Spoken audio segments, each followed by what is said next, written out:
We're going into Russia. We'll be visiting St. Petersburg. You're going to find that St. Petersburg is a very interesting city to visit. It's a city of some contradictions. There's tremendous history, there's tremendous arts and culture and beautiful architecture from the last several hundred years in St. Petersburg. And there's a great living culture today. You're watching the dance performance, you'll see some architecture that will really amaze you, like St. Isaac's Cathedral. And the history, there's the Aurora cruiser where the revolution began in 1917. And of course, there are many palaces that are left over from the days of grandeur of the czars, starting with Peter the Great. And yet it is a city of contradictions. It's a nation of contradictions. Amidst these splendors, like the Church of Spilled Blood, we also have quite a bit of poverty in the country. But we're not going to dwell on that side of Russia. We're going to show you the best that Russia has to offer. And that best is found here in St. Petersburg, the second largest city in the country. And we're going to have the services of Olga Abramova. She's our Russian tour guide, who is going to take exceptionally good care of us from the moment we arrive until when we leave.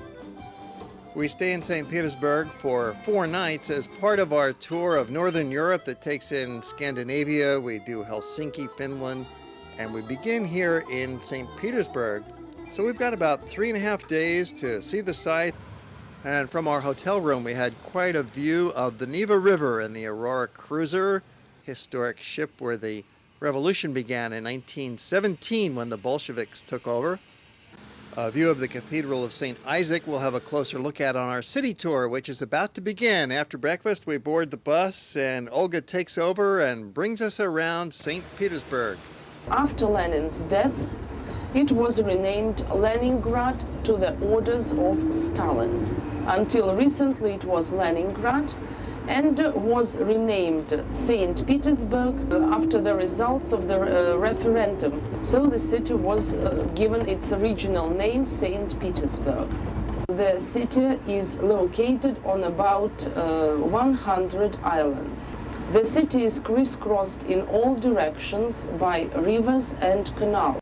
We are crossing the bridge across the Neva River, and we will be in the largest island of the Neva River Delta. This is the former stock exchange of St. Petersburg, and nowadays it accommodates the Museum of Russian Navy, which celebrated its 300th anniversary last year.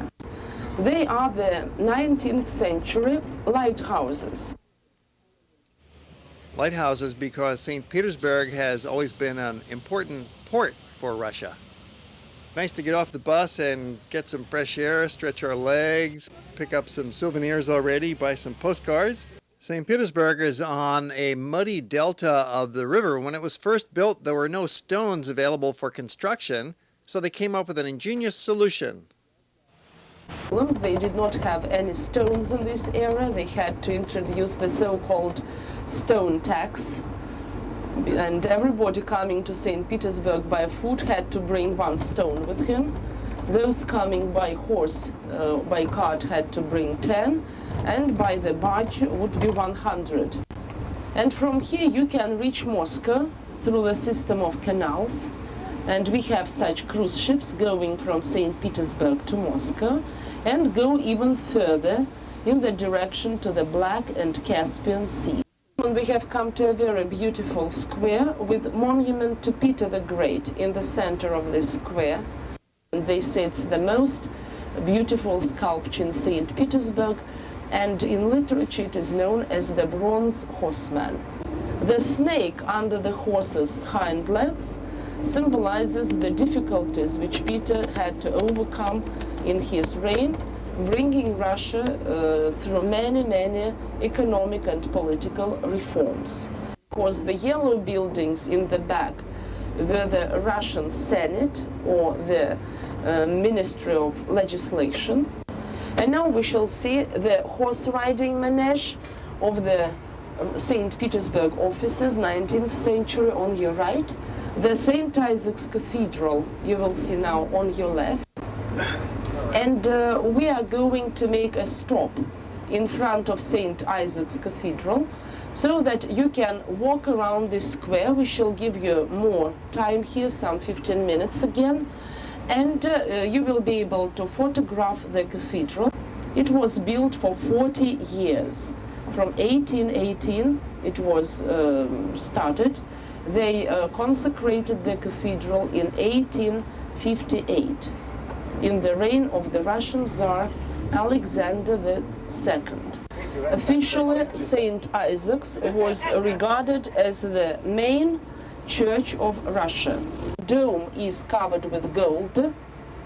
They use 200 kilograms of gold leaf for gilding, so that layer is lasting for 200 years.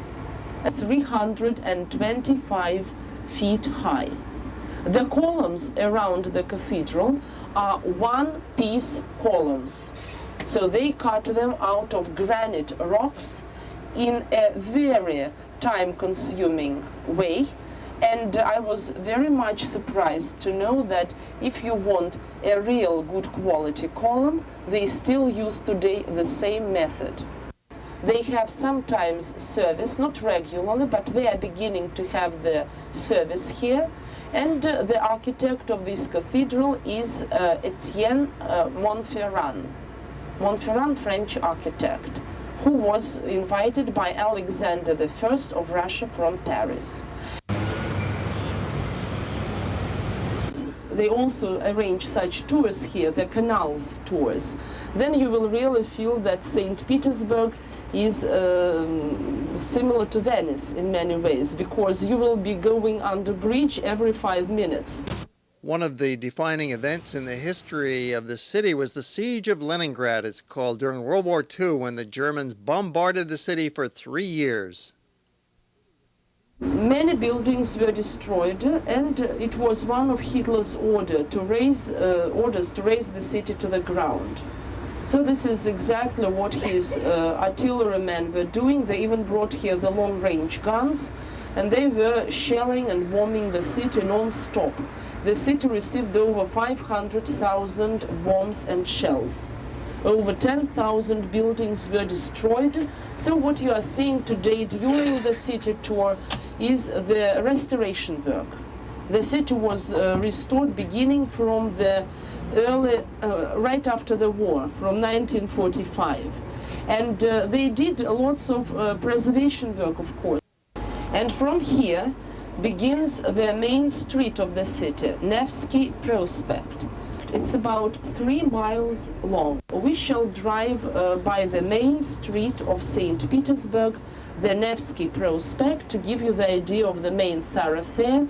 We shall make some 40 minutes stop there so that you can do some walking of the city center, use the facilities, and there will be also some banks to change money. This street is sometimes called the Museum of Architecture. It has all architectural styles of the 19th century. It has several cathedrals. For example, on your left is the German cathedral, which is restored to be functioning now. And on your right is another Russian Orthodox cathedral, Kazan Cathedral, which is also a memorial to Russian army defeating Napoleon in the early 19th century. And now if you look on your left, you will see the Cathedral on Spilled Blood, which is another very interesting piece of architecture. We shall come to photograph this cathedral a little bit later during the city tour today. Another cathedral, this Catholic cathedral, is on your left. It is not restored yet, but they plan to do the restoration. So now we keep going by the Nevsky Prospect. This is a shopping center, a tourist center, so you will see here people, lots of people traveling and walking and going shopping. So from here we are offering you 40 minutes to be on your own. Some people may walk a little bit along Nevsky, go inside shops, see how Russians do their shopping. The Grand Europe Hotel is in the building on your left. And there is an exchange bank inside Grand Europe Hotel. They also have toilets, cafeteria in the first floor where you can get a cup of tea or coffee. This hotel is a very special place. It's part of the Kempinski chain, 5-star ultra luxury deluxe. This is the finest hotel in the entire country, and they have excellent public toilets. So it's a good place to visit for us on our tour of the city. Nice clean toilets, comfortable lobby. We can lounge around if we choose, even have a snack in the cafe, change some money. But unfortunately, we're not staying at the Hotel Europe because we can't afford it. Rooms here cost about $350 a night for starters, and right on up from there. So you can imagine this is not a hotel for your average Russian or even for your average American tourist. Monthly income in Russia today is about $60 a month for the average worker. They'd have to work 4 months just to make enough money to stay one night in this hotel. So we're not staying there either, but we drop in and have a visit. And then just nearby, we visit the big shopping arcade in the heart of the city along Nevsky Prospect, the main street. We're in the Passage. It's a large department store complex, similar to the GUM complex in Moscow. And it's based on the old Parisian-style shopping mall of the covered arcade, indoor arcades as well as outdoor arcades, modeled after the Passage. So it's a fun place for us to hang out for a while and see what's up, see what kind of merchandise they have on the shelves, check out the local people and their clothing, and see how things are generally here in the heart of St. Petersburg at the biggest shopping mall. Life is particularly hard for some of the older Russians who are depending on their pensions for support. The devaluation of the ruble in recent years has really eroded the buying power of retirees' pensions and made it tough on everybody in the country to get by. But they're managing best they can, and they still are able to get out and have some fun. Here was a neighborhood festival we dropped in on. They got some food for sale, and they were giving away samples of coffee, and looks really kind of Western Europe with the sidewalk cafes and everybody looking quite well and prosperous. So we dropped in on this little event as we're still thinking about the economy of Russia and where it's going. Let's just hope for the best for this giant nation. They certainly have a lot of strengths that will see them through the difficulties and bring them into a great future. It's still the largest country in the world with the most natural resources of any country. So they're going to be doing just fine once they get their act together. The economy appears okay here with goods for sale and people out shopping, but the country is still going through some rough economic times, as you can see reflected in the plaintive songs of these ladies in the metro. So let's listen for a few minutes and continue watching the sights of the city and the emotions of the music.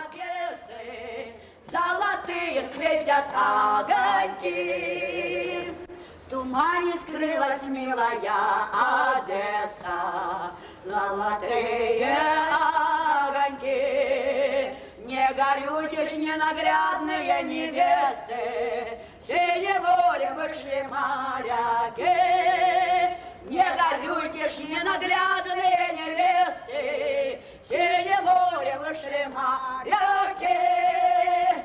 Вот так. Сегодня праздник, с праздничком, День военно-морского флота. В поселке у девчат переполох, кто их поднял с позаранку, кто их-то встревожить мог. На побывку едет молодой моряк, грудь его в медалях, ленты в якорях. На побывку едет молодой моряк, грудь его в медалях.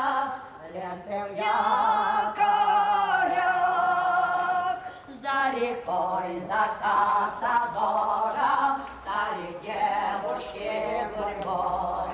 Здравствуй, все сказали хором, черноморский наш герой. Каждый ногу жмет и глядит в глаза, а одна смеется, целовать нельзя. Каждый руку жмет и глядит в глаза, а одна смеется, целовать нельзя. Потихоньку отдыхает у родителей домов. Хором девушки вздыхают, мы не нравимся ему. Ни при чем наряды, ни к чему фасон, ни в одну девчонку не влюбился он. Ни при чем наряды, ни к чему фасон, ни в одну девчонку не влюбился он. Но не шутит он со всеми, откровенно говорит. Как проснусь, тотчас же море у меня в ушах звенит.